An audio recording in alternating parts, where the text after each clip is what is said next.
കൽദായ സഭ മുൻ archbishop doctor Mar Aprem കാലം ചെയ്തു. വാർദ്ധക്യസഹജമായ അസുഖത്തെ തുടർന്ന് മെയ് 2-നാണ് ആശുപത്രിയിൽ പ്രവേശിപ്പിച്ചത്. ഇന്ന് രാവിലെയായിരുന്നു വിയോഗം.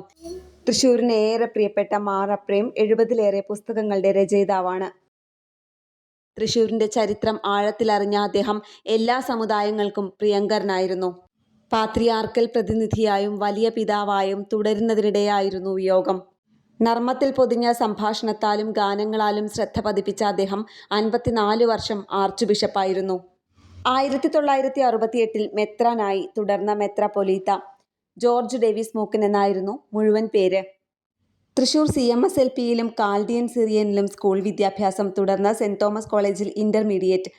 1961 ദൈവശാസ്ത്രത്തിൽ ബിരുദം നേടി. 1965 വൈദിക പട്ടം സ്വീകരിച്ച ശേഷം ബംഗളൂരു യുണൈറ്റഡ് തിയോളജിക്കൽ കോളേജിൽ നിന്നും ന്യൂയോർക്കിലെ യൂണിയൻ തിയോളജിക്കൽ സെമിനാറിയിൽ നിന്നും സഭാചരിത്രത്തിൽ 2 ബിരുദാനന്തര ബിരുദങ്ങൾ നേടി. PhD ഗവേഷണം തുടരുന്നതിനിടെയാണ് 1968 തൃശൂരിലെത്തി സഭാഭരണം ഏറ്റെടുത്തത്.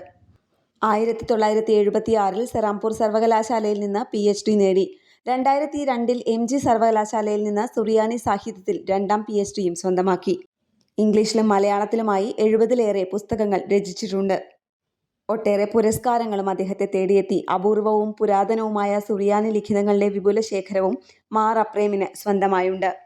മാർ അപ്രേമിന് കേരള പ്രണാമത്തിന്റെ ആദരാഞ്ജലികൾ.